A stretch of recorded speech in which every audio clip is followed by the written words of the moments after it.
So I'm going to introduce to you, and I'm very proud to be a friend of him. I've often said, having played 10 years in the NBA, this is the only doctor I know better than Dr. J. This is Dr. Wallach here. And Doc has meant so much to people all over the country and all over the world. He's a former athlete, and he grew up on a farm. So on a farm, he learned a lot about how you treat farm animals. He went to become a veterinarian. He also became a physician, a pathologist. He studied all around the world why animals and why humans die. He found a lot of revelations that were used in veterinarian medicine that he could also use on humans. This is very valuable knowledge that he gained, and he's been spreading this knowledge. He was nominated for a Nobel Prize for his work, Trace Minerals. So he has a wealth of information to share with us. It's very impactful, so please give your total attention, and you're going to learn a lot. To Dr. Joel Wallach. Let's give him a hand.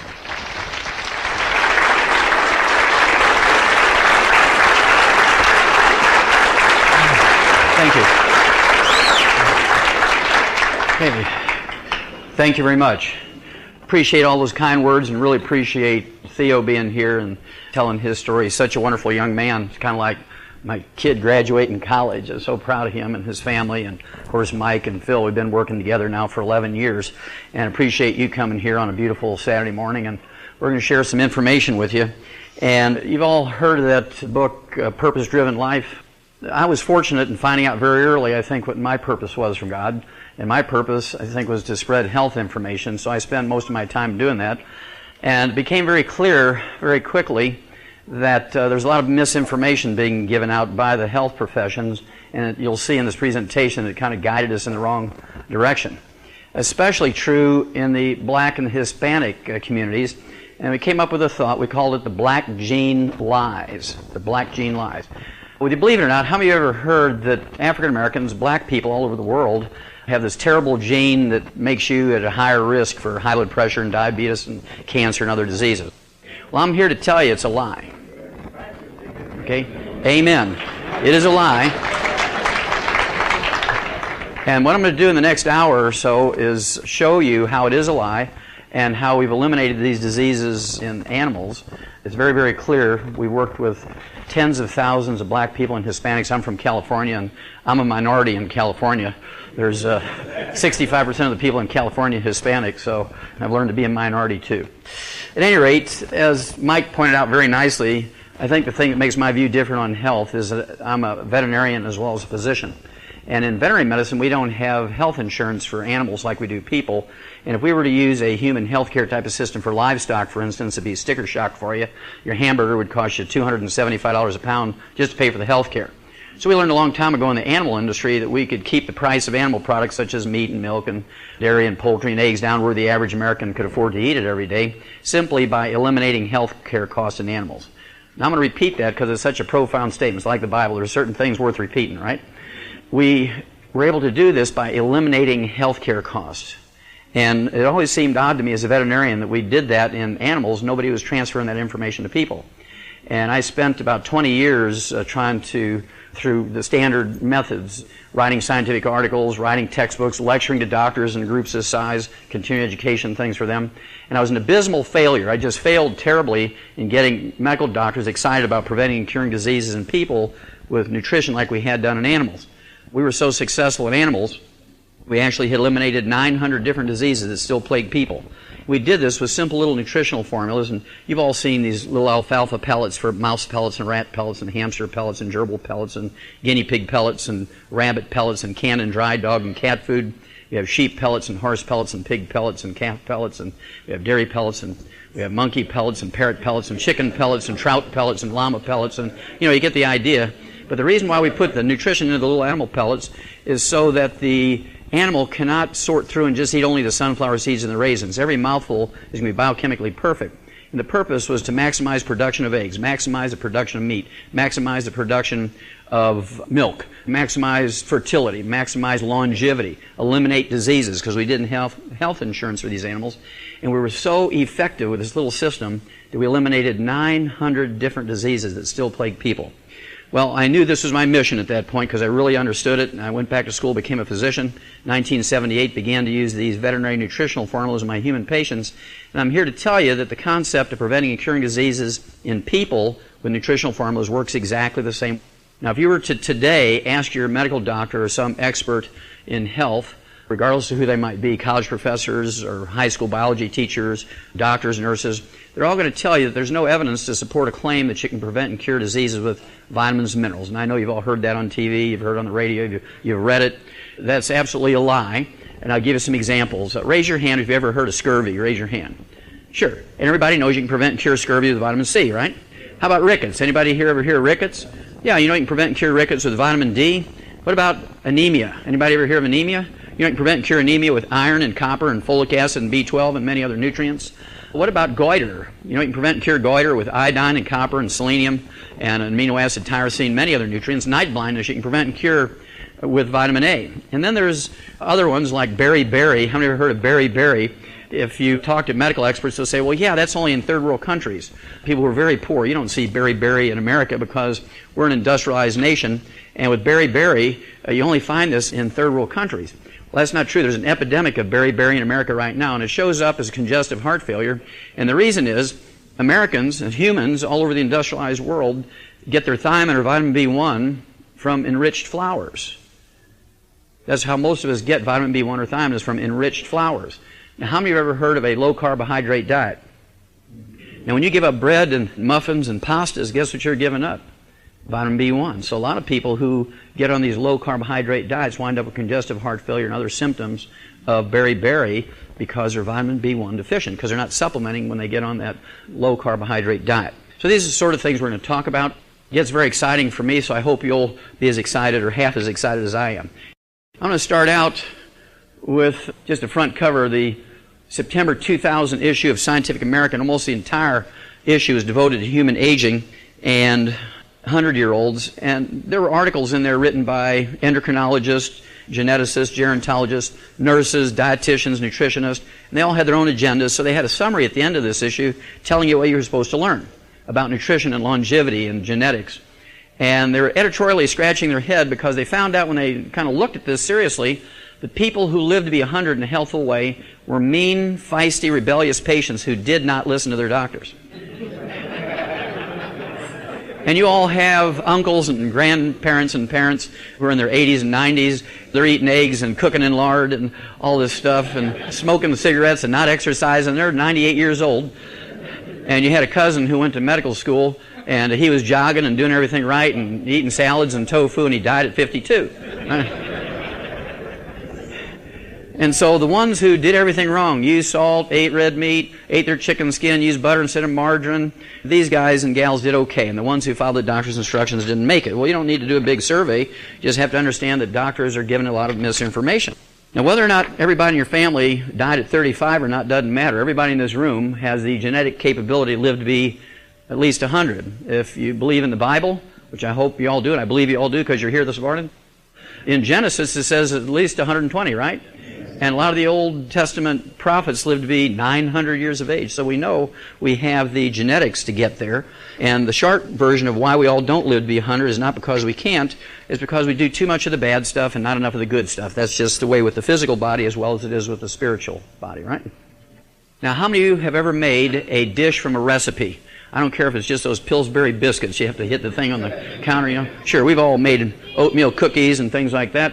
And when you look at a cookbook or a recipe collection, they always show these beautiful pictures of what your dish is supposed to look like if you follow the recipe. I don't know if mine ever turn out like that, but if you want to make a fruit cake, if you follow these instructions, yours is supposed to look like that. And if you want to make a pork loin roast stuffed with cranberries, it's supposed to look like that if you follow the instructions. Well, the same thing is true with healthcare. We know what a 25 and a 50 and a 75 and a 100-year-old human looks like because we've been using the same recipe. We've been using the same healthcare systems in the industrialized nations around the world for at least the last 150 or 200 years. 50 years ago, 75 and 100 years ago, they used different antibiotics, but they're still conceptually antibiotics. 25, 50, 75, or 100 years ago, 150 years ago, we used different painkillers, but there were still painkillers, conceptually the same thing. So little has changed. If you follow the standard recipe, if you will, for the medical and health system we have today, this is what you can fully expect to get. This is what you can fully expect to look like at age 80. Yeehaw! I mean, I praise God. Thank you, sir. I'm going to look like that when I'm 80. I hope you don't, okay, because this is not what we're all supposed to look like. This poor gentleman has Alzheimer's disease, cataracts, macular degeneration. He's had cochlear implants put in because he was deaf, no teeth because he had periodontal disease, which is nothing more than osteoporosis of the face and the jaw. He had his thyroid killed through radiation and then surgery. He had angiograms, angioplasties, stents put in, quadruple bypass, and then they did a heart transplant. He had his gallbladder taken out. He had his stomach stapled, bypassed, and banded. He had a kidney removed. He was on dialysis. Had his prostate removed. Had his hips replaced, his knees replaced, his shoulders replaced. His feet were amputated because he had diabetes. He's on 27 drugs for thyroid, pain, lowering cholesterol, and blood pressure. Now, if you follow the standard medical path, this is what you're looking at. Everybody gets there, right? Well, I'm going to show you a different recipe. Praise God. When I started talking to my human patients about that, they started looking kind of worried, and they said, Doc, I don't want to go there. I don't want to wind up in a nursing home and be abused. You know, if I don't want to brush my teeth in the morning, I don't want to brush my teeth in the morning. I don't want them beating me up because I don't brush my teeth. And I don't want them sucking $5,000 a month out of my assets, which should go to my kids and my grandkids. So I don't know if it's worth living to be 100. And I thought those were legitimate concerns. So I began to collect birthday announcements of people who were 100 and obituaries of people who made it to 100 just to see if it was worth going there. Is it really, really worth going there? And I'll show you a few of my favorites. So this fellow here, Ralph Charles from Somerset, Ohio, is in the middle of the state of Ohio, October 1999, turned 100, and they had a beautiful birthday story about him when he turned 100. And to me, the fascinating thing about Ralph Charles was he was still piloting commercial charter flights at age 100. Had no restrictions on his pilot's license or his health papers at age 100. Now, to me, he doesn't look like what the recipe should look like for a 100-year-old. To me, he looks like he's in his late 70s, early 80s, and he's still animated. Obviously, he does his own navigation, own plane maintenance, so he's still got some stuff upstairs, and so there's hope for us all. This fellow here, Harold Stilson from Deerfield Beach, Florida, in May of 2001, turned 101. He went out and played golf for his birthday, and he hit his 6th hole in one at 101. You have to have good enough vision to see that stick holding up the flag at 108 yards. You have to have a good grip on the club, and you have to have good enough eye-hand coordination to hit that little banty chicken egg-sized ball into a teacup-sized hole 108 yards away. And you know he doesn't have Alzheimer's disease because he's animated, and he is, in fact, color-coordinated. I thought this was a good Christian story, so I'm throwing this one in. This came out just May 31st of this year. This couple celebrated their 80th year of wedded bliss. They were married 80 years. He turned 105 and she turned 100. And the interviewers asked them what they thought, and his name is Percy and hers is Florence Arrowsmith from Hereford, England. They asked him what their secret was, and she said she drank a glass of red wine every morning and that she took a shot of whiskey before bed.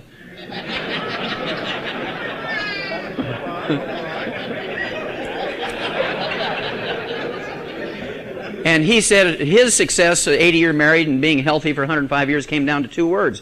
And they said, what are those 2 words? And he said, yes, ma'am.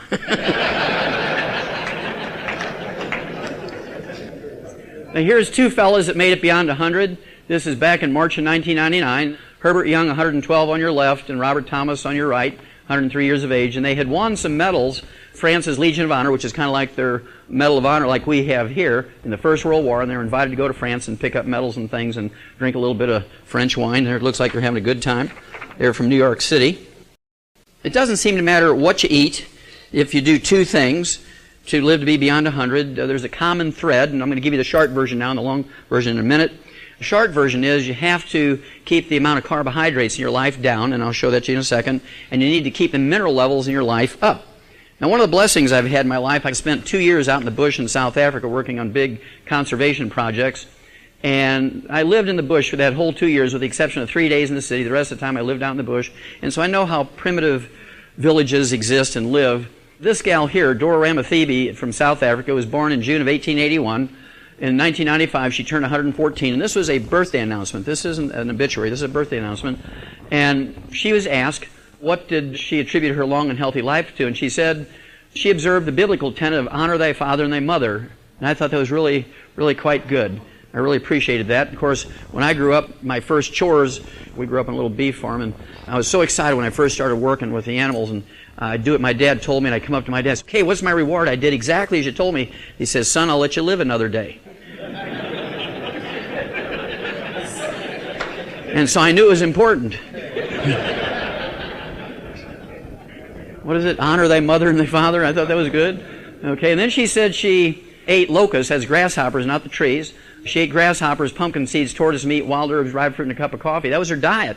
And you notice there's no bread, no rice, no potatoes, no corn, no hush puppies. She got her protein from the grasshoppers and the tortoise meat. She got her essential fatty acids from the pumpkin seeds. She got her folic acid, beta-carotene, which is kind of a pre-vitamin A, and vitamin C from the wild herbs that she ate green before they dried, and then a little bit of phytonutrients and antioxidants from the dried fruit. So she had a low-carbohydrate diet that was rich in phytonutrients. But where did she get her minerals? How did she get those minerals up? Did she supplement? And the answer is yes. I'll tell you more about that in a minute. But in her case, out in the bush in South Africa, just as when I grew up, my first chore when I was 4 years old, before they let me work with the livestock, I had to do something every day. How many of you grew up in a rural situation where you had wood as a fuel for heating or cooking? Anybody yet here? Okay, good. What did you do with the wood ashes every morning that came out of the stove? Went in the garden, didn't they? Went in the garden. Well, wood ashes aren't just ashes. Wood ashes are plant minerals. Wood ashes are plant minerals that are left when you burn away the carbon in the wood. And so we put those plant minerals in the garden. The onions and radishes and peas and beans and tomatoes and squash and okra all took those plant minerals up. We ate the vegetables, and we got our minerals indirectly that way. They would also mix the plant ashes, the plant minerals, in with their food because they didn't have baking powder, and they lived inland, and salt was a very expensive thing. So instead of using salt, they would mix the plant ashes into their food. So they had two ways that they actually took in minerals. And I thought that was very exciting to see them do exactly what I had done as a kid. Now this is from the Herald Sun, which is the Sydney, Australia newspaper back in March of 2003. And Sydney, Australia, is located kind of like where Atlanta is in the United States, in that southeastern quadrant. It says here, a Brazilian believed to be the world's oldest woman has died at the age of 124. Maria Etelovina dos Santos died of a stroke in Salvador, and her birth certificate says she was a descendant of African slaves, and she was born July 15th, 1878. So you know you have the genetics to live well beyond 100, because the Bible tells you so, and people every once in a while do it, right? And so we need to know what it is they're doing. I thought this was kind of important. She enjoyed a long, healthy life, and I guarantee you, if she was born of African slaves, that she was born in a little straw hut caulked with cow manure and mud, and her mama had to pee in the dust to make mud to smear all over that child to keep the fleas and the mosquitoes and the flies from eating her, because they didn't have screen windows, they didn't have hospitals and clinics, and they didn't have doctors as we know them today. They didn't have Social Security, they didn't have Medicare and Medicaid, and yet she did pretty good, set a record, 124, with all those things that are missing that we think are important. Here's another gal with an African heritage. This lady here, Elizabeth Israel, from a little Caribbean island of Dominica, was born January 27, 1875, and in January 2001 turned 126. And when she was asked, well, what did she attribute her healthy, long life to? She says, I grew up eating food grown without chemical fertilizer. What did her parents use as fertilizer?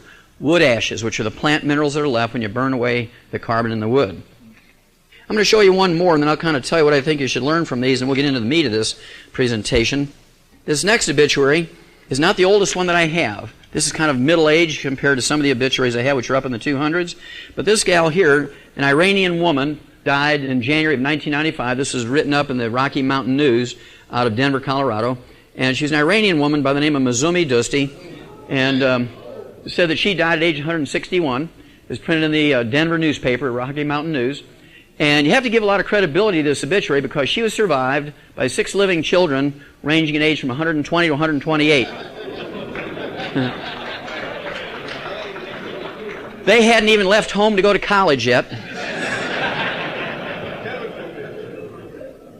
And her oldest son said his mother had never visited a doctor, taken any chemical medications, all she uses herbs in her life. What you're going to find, fellas, is that the people who live the longest are the ones who are furthest from what we consider to be necessary and good medical care. The people who live the longest are the ones who are furthest from what we think of as necessary and good medical care, and you'll see why in just a second. The first statistic we have to look at is the United States, we in America, spend more than half of the entire world's annual expenditure for health care. The entire world right now is spending $2.7 trillion with a T dollars every year for health care. And out of that $2.7 trillion, America alone spends $1.8 trillion. We spend 5 times as much for our health care as we do for our defense. $1.8 trillion for health care. Now, if we were number one, you have to say, well, that's expensive, but go for it because it's worth it. We're number one, right? Let's have a look. In April of 1990, the World Health Organization and the Center for Disease Control right out of Atlanta here did a study on the top 32 industrialized nations, and they were shocked to find out when it came to life expectancy or longevity and health, the United States ranked 17th. There were 16 other countries in April of 1990 whose peoples were healthier and lived longer than us. The Japanese came in number one at 79.1. We came at 17th at 75. And the Japanese, according to Western doctors, do everything wrong. They're heavy smokers. And I don't smoke, and I'm not promoting smoke. I'm just giving the statistics. They're heavy smokers. 68% of the Japanese smoke 3 to 5 packs of cigarettes a day. Yet they have 85% less cancer than we do, and they have 85% less cardiovascular disease than we do. The Japanese are heavy salt users. They consume 12 to 15 grams of salt a day, which is 2 heaping tablespoons of salt. We're supposed to consume less than 1 gram of salt a day, yet they have 85% less cardiovascular disease than we do. And they do not have a spoken word for hypertension because they rarely get it, unless they come to the United States and eat like us. I'm going to throw in one more little variant here. The French came in at 11th at 75.9. And you can say, well, that was a bad study. Let's redo it. And they did. 10 years later, June 2000, they came out with another study. And again, it was the World Health Organization and the Center for Disease Control out of Atlanta, Georgia. They did a good job. And, of course, the interesting thing was Japan remained number one, but they dropped from 79.1 down to 74.5. Huge drop, and yet they remain number one. But this is our chance to catch up with them and surpass them. Remember, we're spending $1.8 trillion a year for health care. We're spending about 63% of the world's annual expenditure for health care. And the French moved up from 11th to 3rd. They went from 75.9 down to 73.1, but they moved up in ranking. And this is called the French paradox because the French consume more fat than any other culture on earth. Can you imagine a French chef cooking in canola oil and margarine? They cook everything in butter and lard and chicken fat and cream, right? And yet they moved up in ranking. They dropped in actual numbers, but they did move up in ranking. So this is called the French paradox.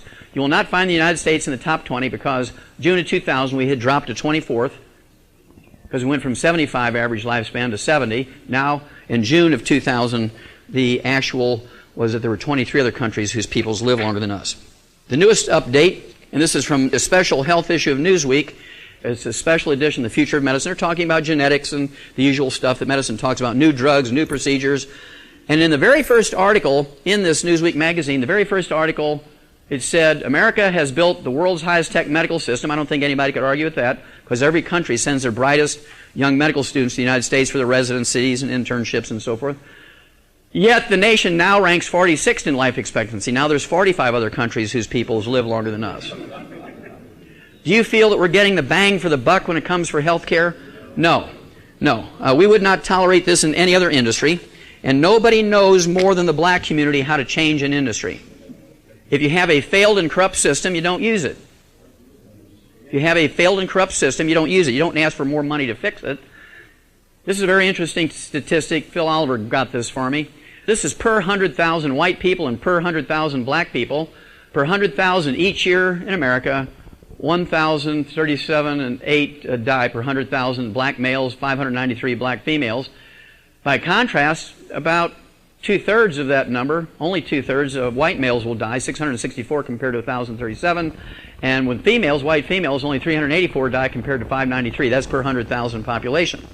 Okay, so we have a lot of work to go here. And then you look at the mortality for kids, neonatal, that means newborns, 12 per 100,000 of male blacks, 10 per 100,000 of female blacks, newborn babies, half for the white male and female. So we have a lot of work to do, but it's doable because it's not genetic. Now, some of the things we need to change are fun, and you will do it. You will start today when I show it to you, because it's easy, it's fun, and it'll make you live longer. The first one I'm going to share with you is this one. It says, frequent sex helps you live longer. Yes!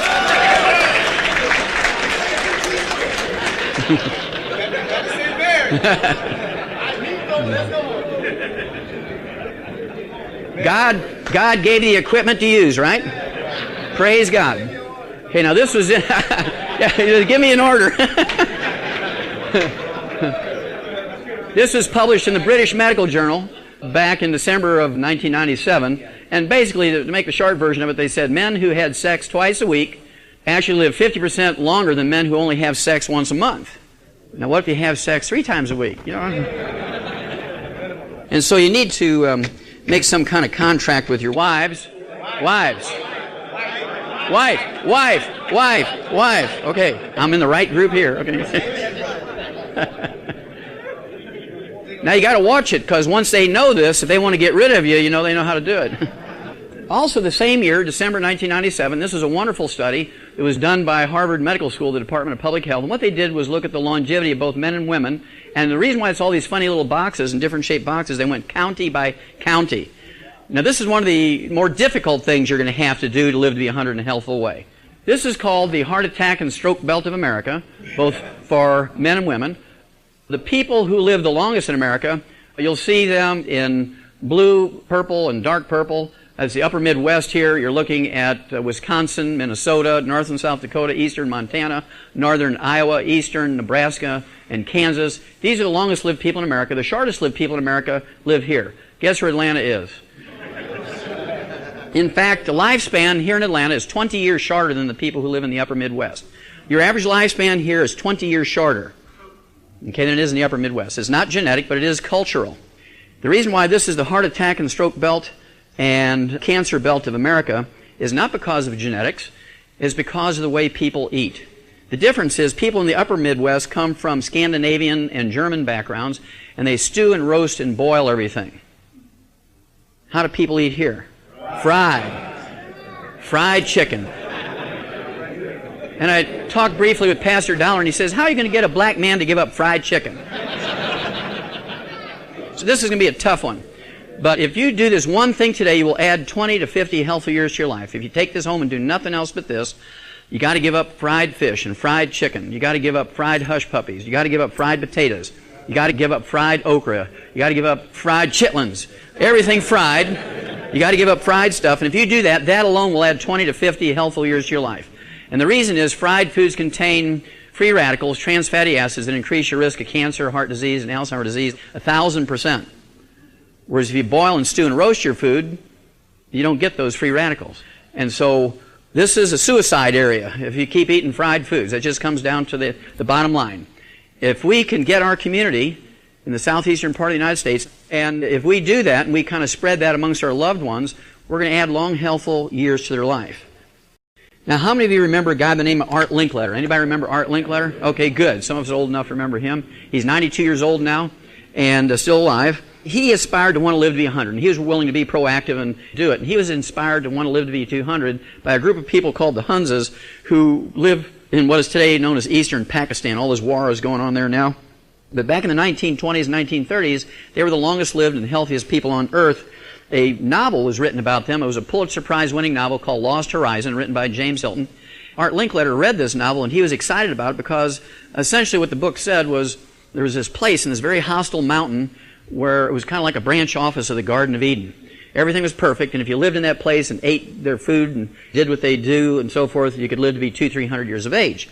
Well, there is a place called Hunza, and Art Linkletter hired an eye doctor by the name of Alan Bannock to go there and find out what their secret was. And to make the long story short, they farmed at 19,500 feet elevation, which is like 3 times timberline.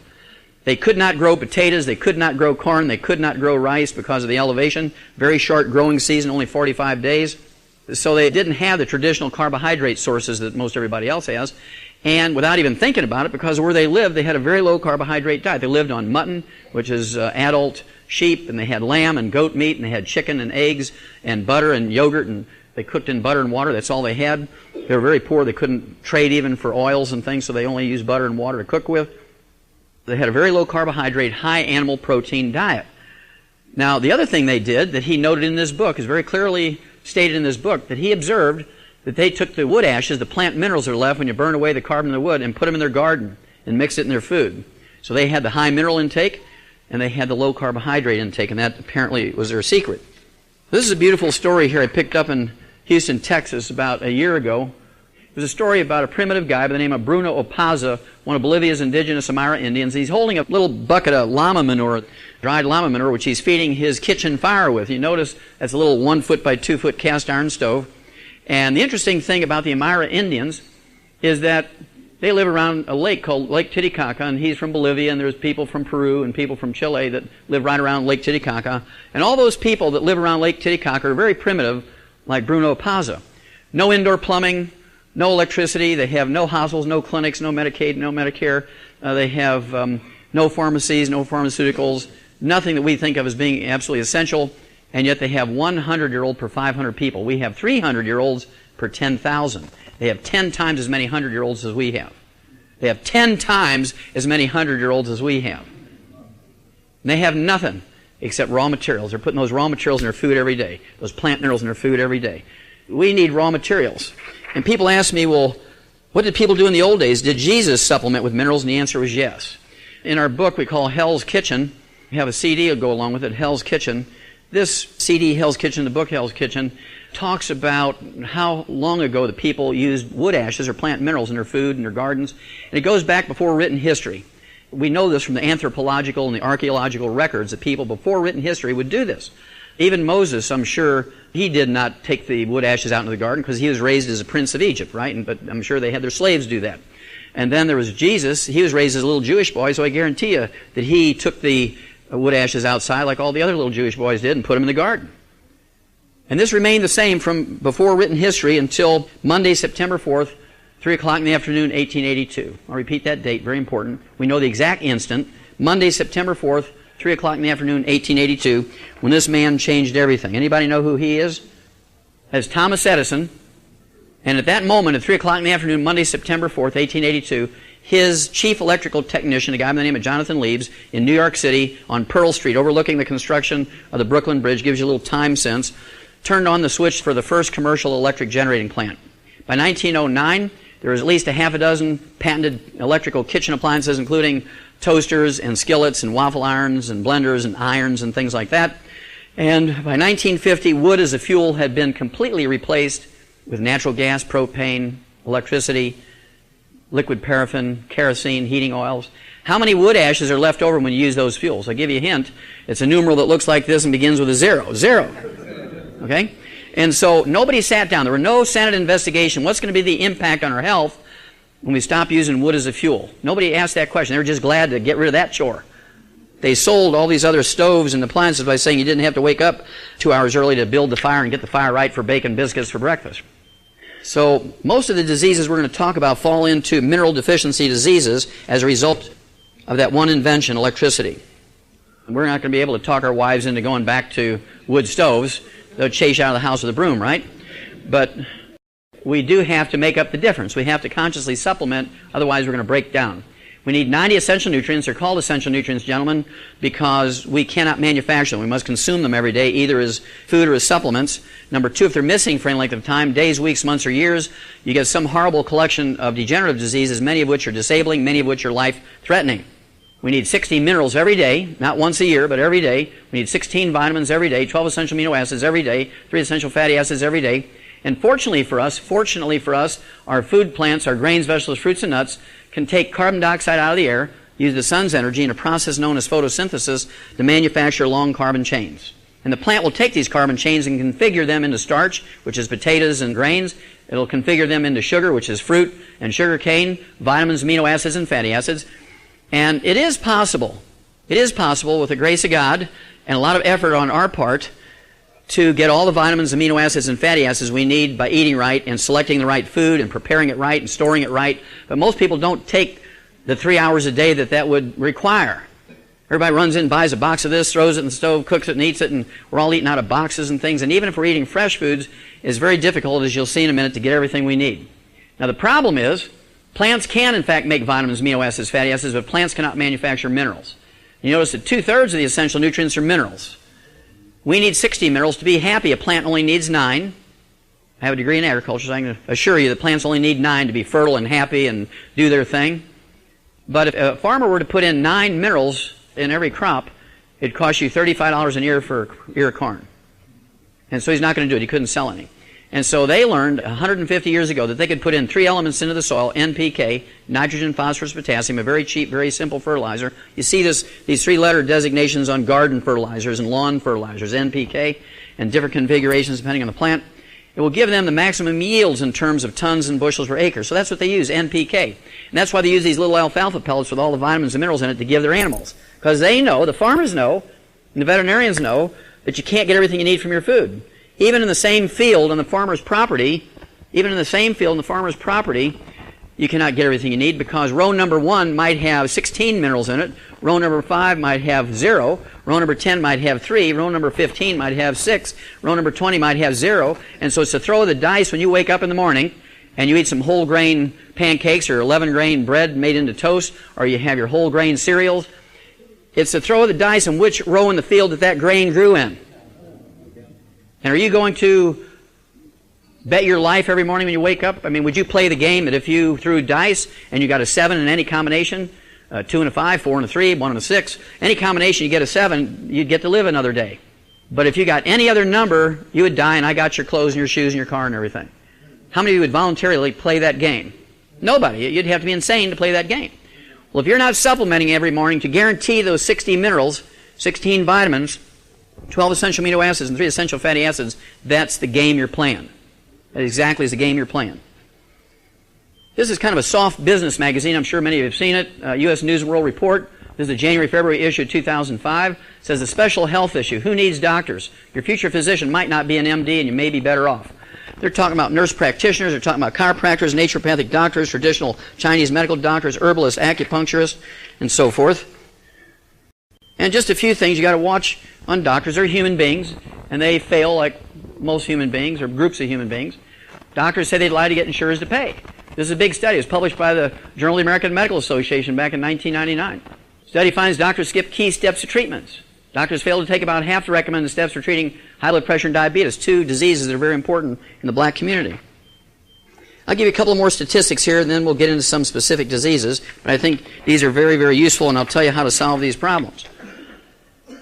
This came out November 1996. This was a study by Harvard Medical School and the Department of Public Health examining the casualty count. Now, those are military terms, casualty count. They don't use casualty count in the hospital. Look that up in the dictionary. That's military terms for killed and wounded, right? Casualties.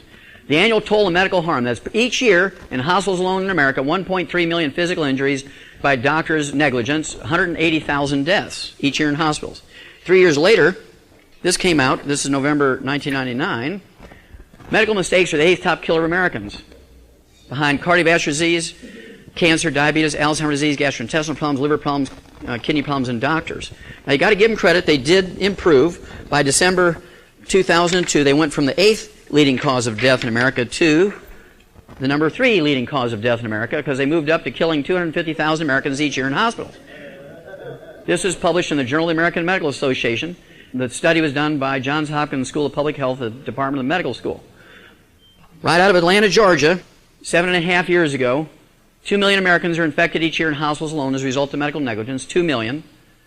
And despite intravenous antibiotics, round-the-clock nursing care, 90,000, and this year was 103,000 died out of these 2 million, year after year after year. One more statistic, and then I'll tell you what I think we should do about it. Every day in America, there's 40 drug errors in each hospital in America. It turns out to be 2.2 million drug errors a year, 2.2 million drug errors, of which 140,000 die. Now, if you've been good with math, you've been keeping track of these numbers, that turns out to be 5.8 million casualties a year, killed, injured, and infected in the hospitals in America each year. 5.8 million casualties. A hospital is not a safe place. I don't know how else to say it. You should not aspire to take a day off so you can go to the hospital. I'm going to take a sick day and I'll just run to the hospital. You know. You want to be careful there, fellas. It's a very dangerous place. How do we solve this problem? More money? Well, we're already spending more money than all the other nations in the world put together, and we rank now 46th in longevity and health. No, so it's not more money. More technology. We already have 250,000 drugs. And with the exception of antibiotics, which do kill bacterial infections, strep throat and gangrene and things like that, with the exception of these antibiotics, which are about 500 of them in the PDR, you take them out, that leaves 249,500 drugs left in the PDR that a doctor has available to treat diseases. There's not a single one of those designed to cure anything. They're all designed to make you feel good, but they're not designed. There's not a single other drug other than antibiotics designed to cure anything. If doctors were to cure all the diseases, which they could in a couple of days, they'd be out of work. And so how do we solve the problem? We have to do things ourselves.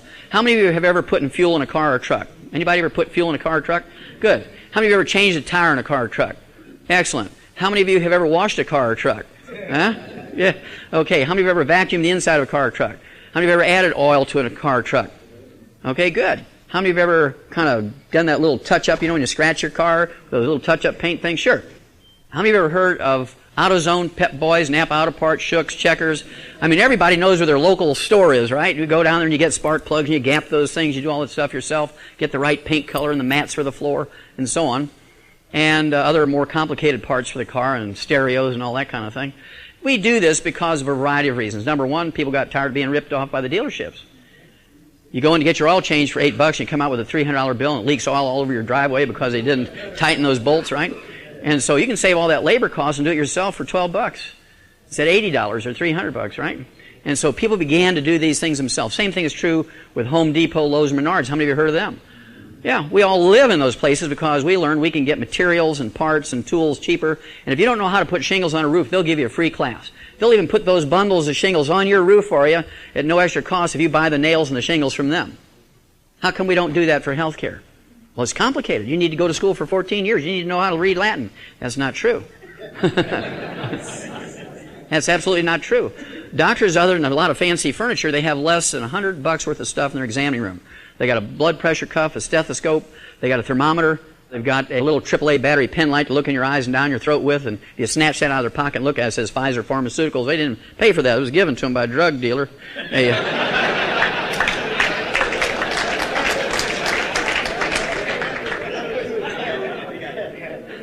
So you can get all those things from the pharmacy without a prescription, and you'll notice that it costs you about $65 for all that stuff total together.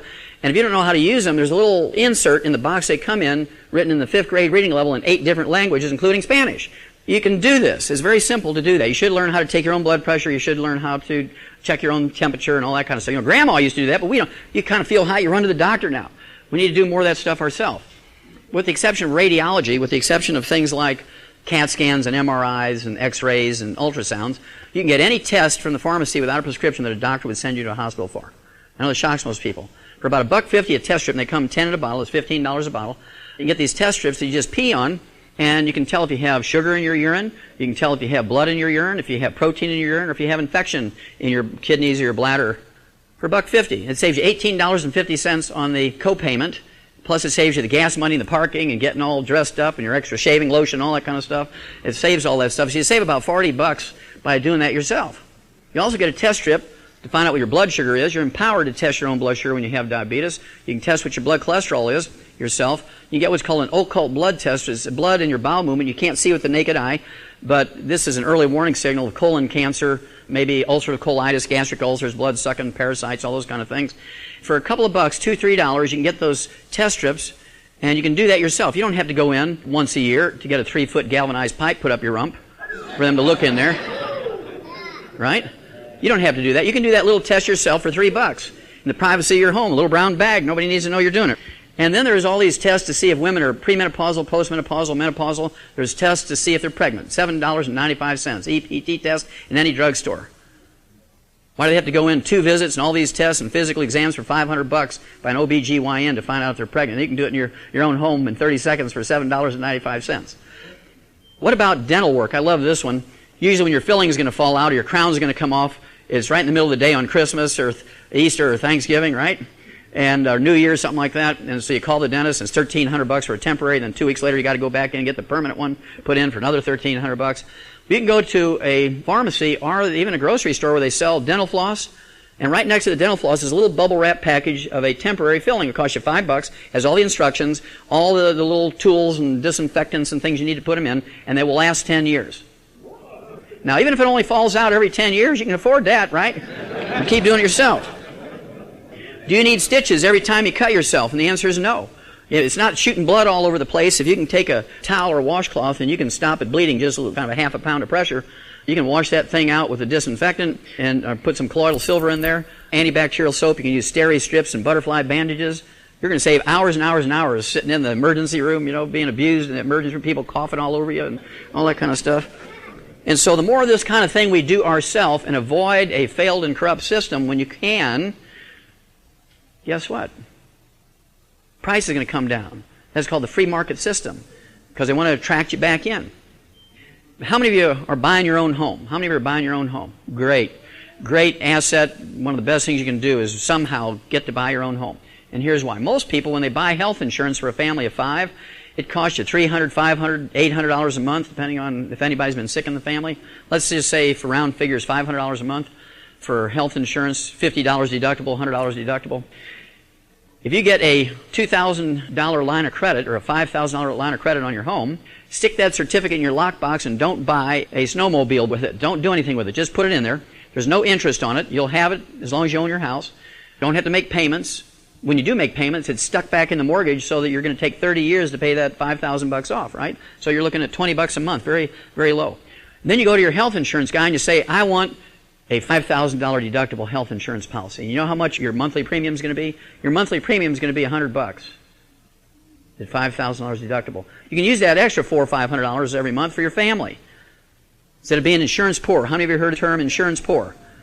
Okay, it was worth your coming here today if you're buying your own home to get those lines of credit, get your insurance premiums down so you can invest in your family instead of the insurance company. Anybody know who this fella is? Einstein. Well, he died at age 76 of something a turkey wouldn't even die from, even though he won the Nobel Prize in Physics in 1921. He died of a ruptured aortic aneurysm, which is caused by a copper deficiency, and one of the early signs of a copper deficiency is white hair. Another early sign of copper deficiency is a breakdown of the elastic fibers of your body. You can see all these wrinkles in the skin. He's got the elastic fibers in the skin broken down. You can get spider veins, varicose veins, hemorrhoids. Hemorrhoids are nothing more than varicose veins in the wrong place. I practiced for 12 years up in Portland, Oregon. I could always tell when a new patient had hemorrhoids because they would always whisper. I don't know what the connection is, but they would always whisper when they come in. They'd say things like, Doc Wallach, my hemorrhoids are acting up. I need you to look at them. And I said, well, I'll take your word for it, Ralph. Once you've seen one hemorrhoid, you've seen them all, You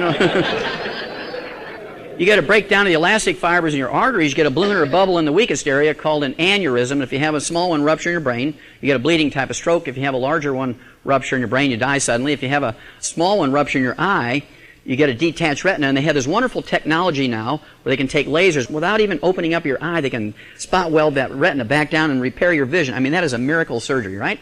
But does it solve the systemic copper deficiency? No. And unless the doctor urges you to get on some nutrients, a program that has copper in it, guess what? You're still going to die of a ruptured aneurysm 2 years later because you didn't heed that warning. You didn't heed that warning. Again, these books back there have all these warnings.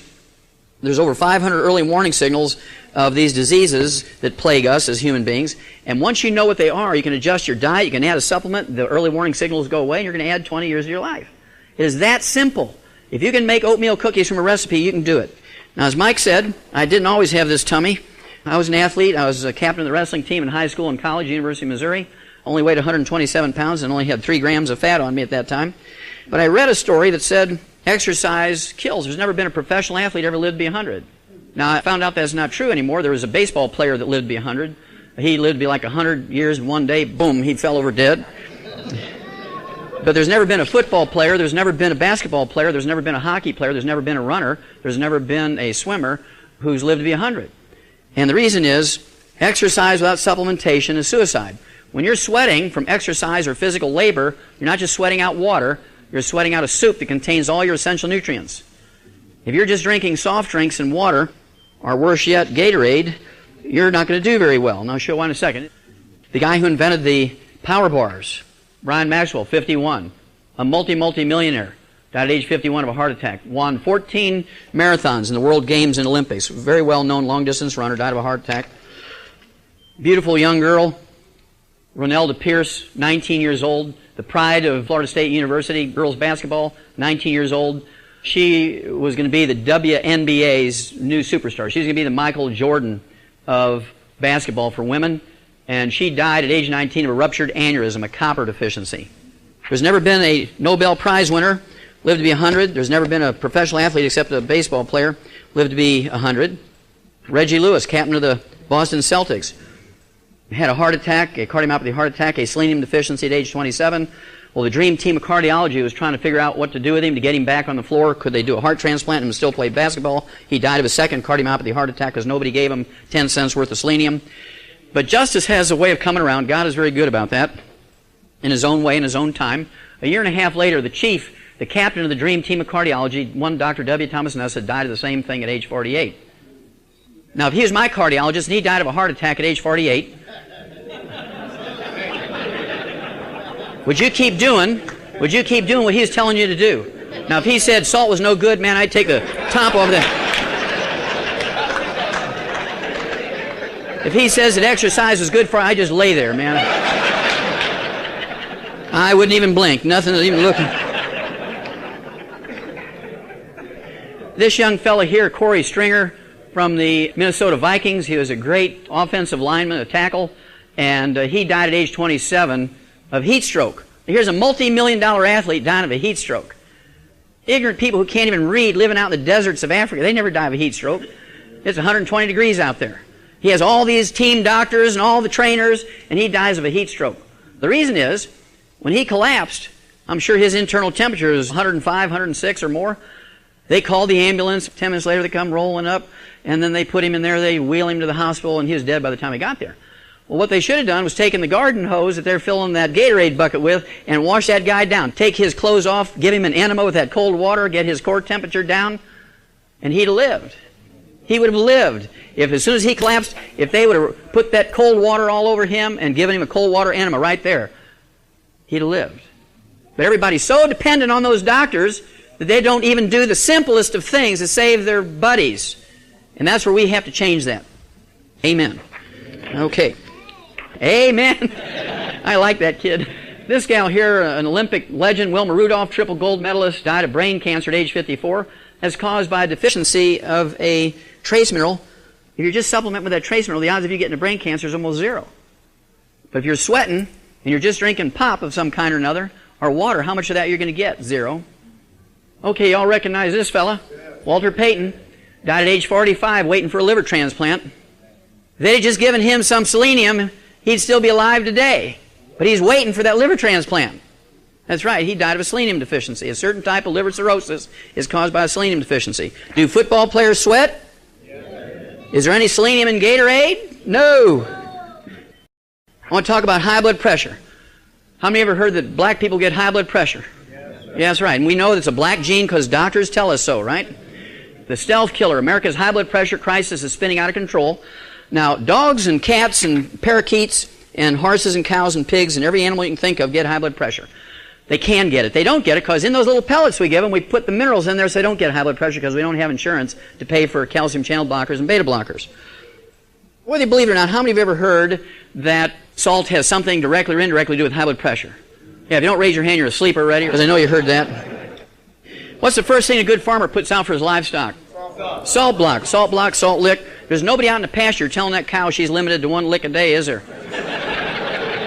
I refuse to believe that my human patients are dumber than a cow. A little more than 8 years ago, this came out. It was presented at the annual meeting of the American Heart Association in Portland, Oregon. Doctors lack proof that too much salt is unhealthful. After years of telling healthy people that too much salt isn't good for them, researchers still don't have solid evidence to back up that claim. Same study, just a little more detail. The study found that people who limited their salt intake to 1,000 milligrams or 1 gram a day, which is what doctors want you to do, had 6 times more heart attacks, had 600% more heart attacks than those who defied their doctors and ate double that amount. Remember, September 2000, Scientific American, the people who defied their doctors and did their own thing live longer than the ones who did what the doctor said? Scientific American, February 1999. High blood pressure in African Americans. Finally, they started looking at this seriously, and they went to Nigeria out in the bush where people had never seen a doctor or a stethoscope, took their blood pressure, and 7% of them had high blood pressure, came back to the United States, did a lot of DNA testing. They found a large pool of people whose ancestors had originated in Nigeria and took their blood pressure 33%. They knew immediately it was not genetic, because if it was genetic, it would be 7% and 7% or 33% and 33%. You can't have the same gene pool, just different locations, and have different numbers and it be genetic. It's not going to be genetic. So what's the difference between these two groups of people? Well, these people living out in Nigeria, out in the bush, are still putting their wood ashes, their plant minerals that are left when you burn away the carbon in the wood, into their gardens. They're still mixing it with their food and cutting their salt with it. The people in Atlanta and Chicago and Miami and L.A., they're living on French fries and Pepsi-Cola, and I guess in Atlanta it'd be Coca-Cola, right? And you're not supplementing because people don't put wood ashes into their food anymore. And I get people tell me, they get kind of cocky. Oh, yeah, well, man, I'm 25 years old. Man, I'm fit. I don't need none of that stuff. We were giving a lecture like this over in an LA Fitness Center in Atlanta 4 or 5 years ago, and about halfway through the lecture, a good-looking gal, she was a 15. If a 10 is the tops, she was a 15. She had it all. And she said, oh, no, Dr. Wallach, it's not the nutrients. It's that you need to do aerobics and physical fitness. And she just kind of saunters, oh, no. And half the people got up and walked out with her. Who knew who had the power in that room? She did. She took everybody out. Because she's a personal trainer. Now, the tragedy of that story is about 2 months later, I started getting all these calls from Atlanta. Hey, I need that stuff. And after about the 20th call, I said, why am I getting all these calls from Atlanta all at once? And they said, well, remember that gal who walked out? She's 32 years old, beautiful personal trainer. She dropped dead on the treadmill this morning. Yeah, went to zero. Okay, January 2005, British Medical Journal, high blood pressure in blacks not genetic, finally. Yes, thank you, Lord. High blood pressure in blacks is not genetic. High blood pressure in whites is not genetic. High blood pressure in humans is not genetic. High blood pressure is not genetic. We can eliminate high blood pressure in the black community in America in 90 days if everybody will do exactly what I tell you. We can eliminate high blood pressure in the black community in 90 days. It's that simple. And it's so simple it's scary. High blood pressure is actually caused by a deficiency of the mineral calcium and the deficiency of its cofactors. Now, you can take all the calcium you want, and you might get 20% better, but if you want to get 100% better, you take the calcium and all of the cofactors, right? There's 89 cofactors that go along with calcium. You need vitamin C, you need vitamin A, you need boron, you need vitamin D3, you need magnesium and manganese and so on. You need all these nutrients if you want the calcium to work right. And if you do that, usually within a couple of weeks, you're taking your own blood pressure now. In a couple of weeks, you see, blood pressure comes right down in the normal range if you're on medication. Over a period of 6 to 8 to 10 weeks, you can wean off your medication. You do not want to cold turkey off your medication, then start taking the nutrition. It takes a couple of days, a couple of weeks for that nutrition to kind of rebuild the body and re-regulate it. But we can eliminate high blood pressure in the black community in America in 90 days if everybody would just do that little system. It's a little nutritional program. How many of you have ever heard, whether you believe it or not, that cholesterol, either directly or indirectly, has something to do with cardiovascular disease, coronary artery disease? Sure, everybody knows that because doctors say so. We've known for 50 years that cholesterol has nothing to do with cardiovascular disease or coronary artery disease. Elevated cholesterol and triglycerides do not cause any diseases. They do not cause a single disease. If you can find me any disease that's caused by elevated blood cholesterol or triglyceride, I'll give you $1 million in small bills, tax-free, in any offshore account you want. So I'm very, very confident there's not a single disease that is caused by elevated blood cholesterol and triglycerides. So just lowering that with a drug that causes blindness and liver cirrhosis doesn't make sense when you know that, because you're still going to die of cardiovascular disease if that's all you're doing. What that indicates is you might be deficient in niacin or vitamin B3. You might be deficient in chromium, vanadium, 2 trace minerals. We need them for managing our blood sugar. We need it for managing our blood fats. You can be deficient in the omega-3 essential fatty acids. In fact, American Longevity, our company, we sued the FDA so we could put this information on the labels of our essential fatty acid bottles and in our catalogs, because we've known this for 50 years. There's literally millions of studies that have been done on essential fatty acids and how it prevents stroke and heart attacks, and the FDA wouldn't let people put it on the labels of their bottles, their nutrient supplements. So we had to sue them to get it. So we're very, very proud that we did it. Nobody else would join us. They're afraid of them, so we just went after them by ourselves. So if it's not cholesterol and triglycerides that cause coronary artery disease, what is it? What causes coronary artery disease and arteriosclerosis and heart disease? How many of you have ever heard of free radicals? Raise your hand.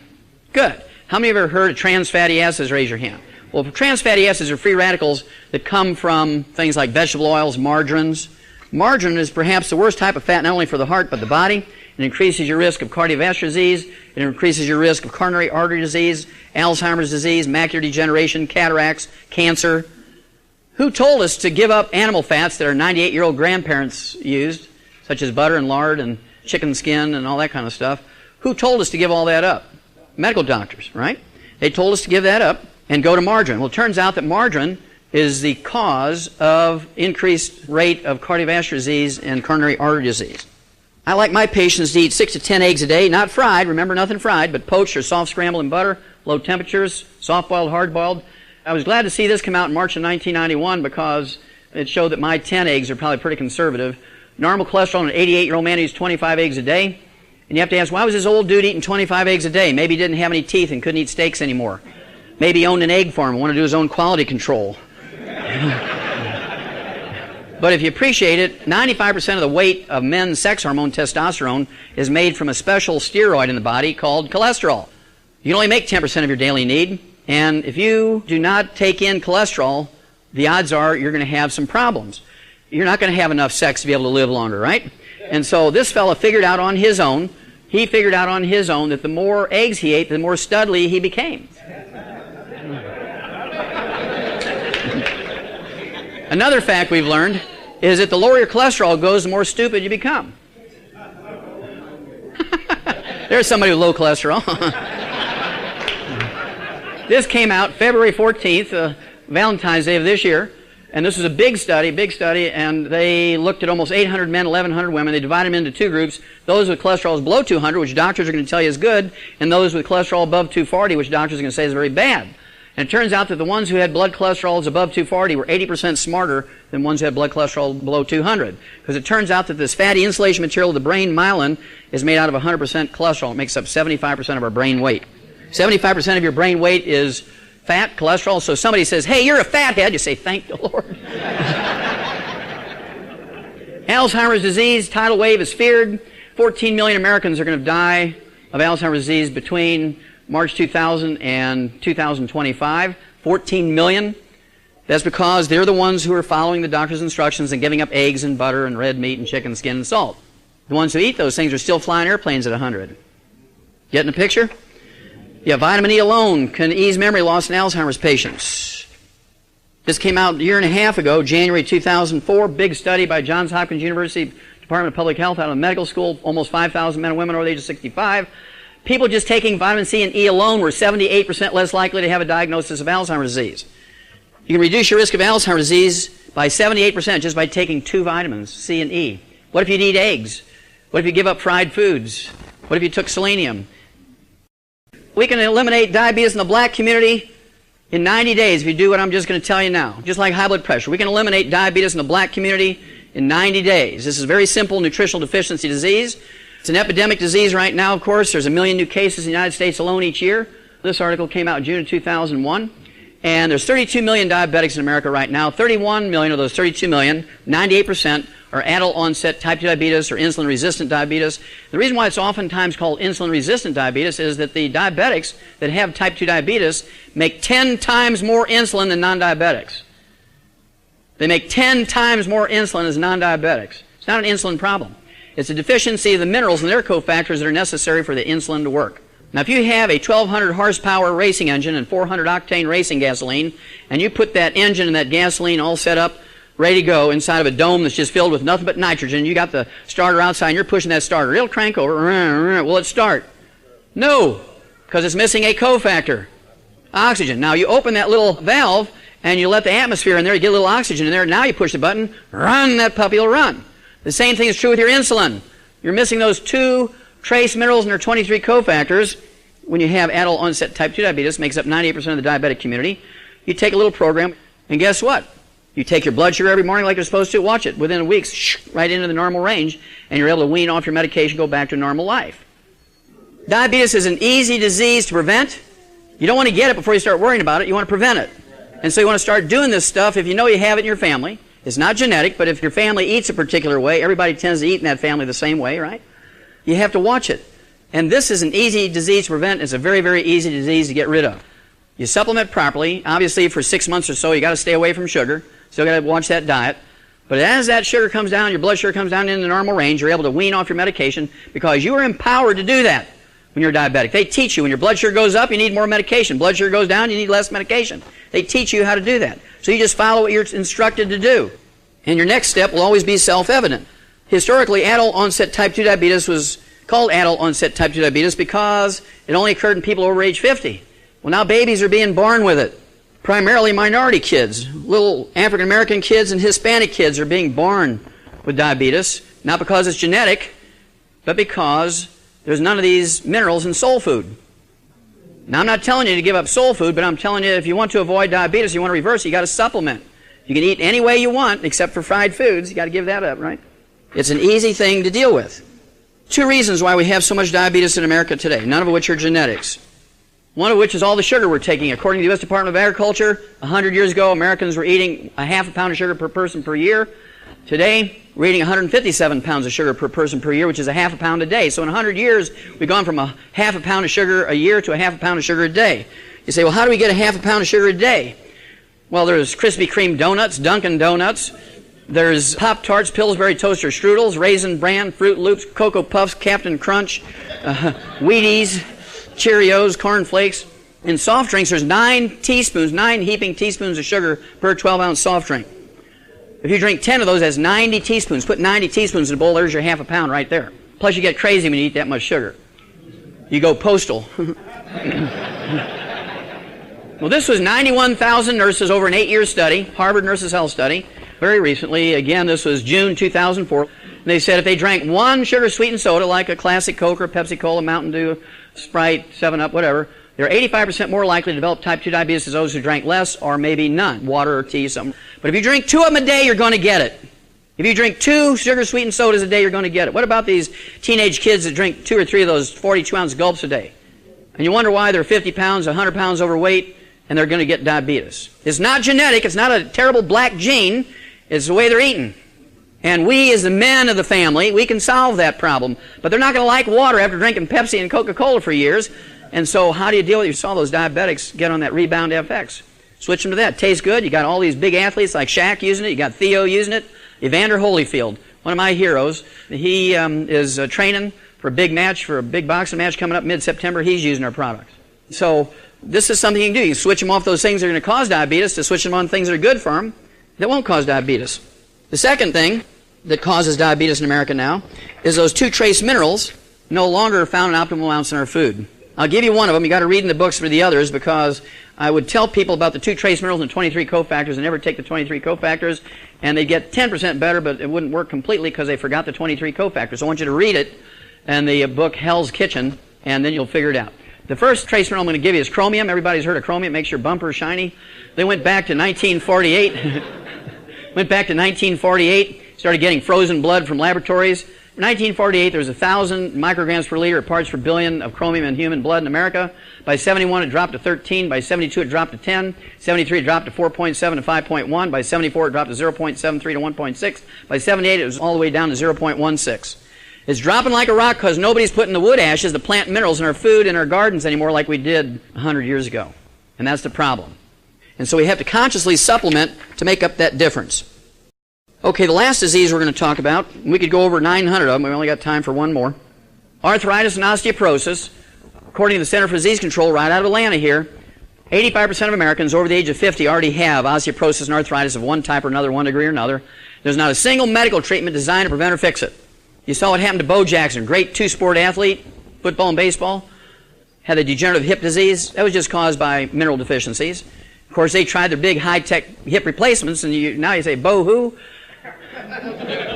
Because you never heard of him again after they did that. And I'm sure they convinced him they were going to make him a bionic athlete. Just let us put in 2 hips, and man, you're going to be fine. Well, he just sort of disappeared off the landscape. Now, we learned 300 years ago in the animal industry how to prevent and cure arthritis and osteoporosis in animals. We've known how to do it in animals for 300 years. If you give an animal a commercially prepared diet and don't give them any table scraps to mess up the ratios in that commercially prepared diet, they'll live to be 20, 25 years old today without arthritis and osteoporosis. 60 years ago, some of you old enough like me to remember 60 years ago, an old dog lived to be 10.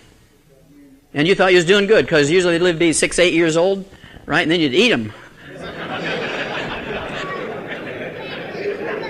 Now a dog lives to be 20 and they don't get arthritis and osteoporosis because they have all that stuff in the dog food. All we get is painkillers. And so we have to know more. We have to do it ourselves, because if you're dependent on the medical system to do it for you, you're living in la-la land. We have an epidemic of arthritis because we have all these baby boomers come along who listen to doctors, who think doctors are it. And I really appreciate Pastor Dollar's position, because he says, why do you listen to all those guys with those doctors behind their name when you should be listening to the good Lord, right? Amen. The bad news is research shows that the disease starts attacking your joints long before Middle Ages. It starts when kids are 3 years old to get arthritis and osteoporosis. How many of you have ever seen a kid with growing pains? You know, you go to a mall, you sit down, just look at the kids. You see this mother who's only 85 pounds carrying a 120-pound kid on her hips. Yeah, and then she's got 3 other kids in one of those 18-wheeler baby carts. They had the big air horn. And that's because she's feeding those kids nothing but apple juice and grape juice. They think they're doing good because I'm not giving my kids pop. Well, how much calcium is in grape juice and apple juice? 0! Plus, you're going to make your kids crazy and poor in school when they get 3 12-ounce cans of Mott's apple juice a day or 3 12-ounce cans of Welch's grape juice a day. The human being isn't meant to eat that way. Now, people say, well, yeah, I don't want to use that nutrition. My doctor's going to give me a FDA-approved drug like Vioxx. $27 billion worth of lawsuits against the producer, Merck, because in the 4 years that it was on the market,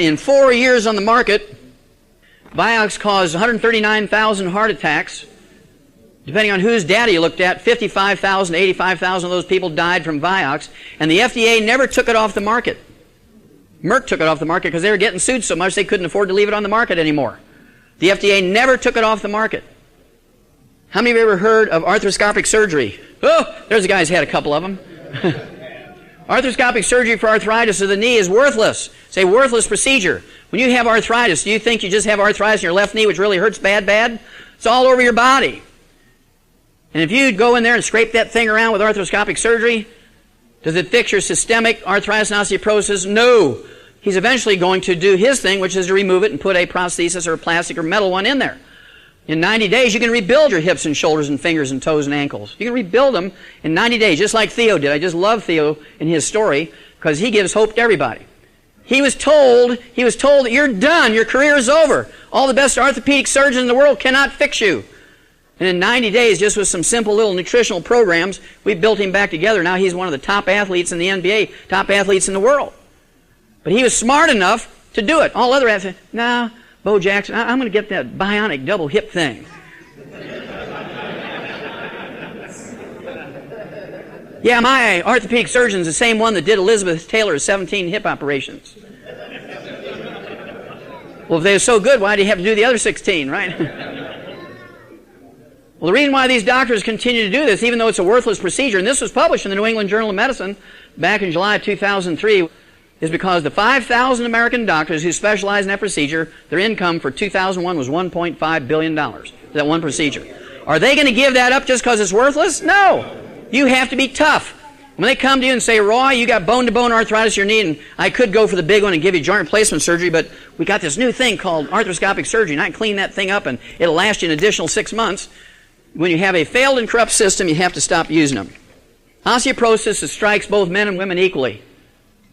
We've known that for 100 years. Osteoporosis only became a postmenopausal woman's problem in 1958 when the pharmaceutical industry invented estrogen. That's a true story. We've known for 100 years that osteoporosis and arthritis occur equally in both men and women. The reason why doctors don't focus on men is because they can talk women into a big lie that estrogen will reduce their risk of osteoporosis, actually reverse osteoporosis, neither statement which is true. But it does get rid of hot flashes, which make them happy. Now, the results turn the tables on the belief that women are the prime victims of the condition. Now, this has been known in modern times since November 2001. They say this information will help professionals deal with unexplained bone fractures in men and the way education about the condition is handled. Now, how many of you gentlemen since November of 2001 have received a phone call, an email, a postcard, or some kind of direct communication from your medical doctor saying, look, we've just learned that osteoporosis occurs equally in both men and women. I expect you to come in here immediately for a bone density test so we can get ahead of this thing. How many of you men have received that communication in any way, shape, or form from your medical doctor?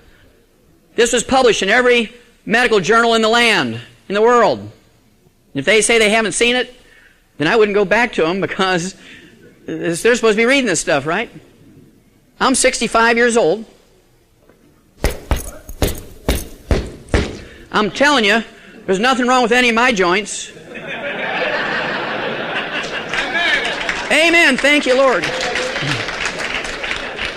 Nobody's going to steal an airplane with me on it.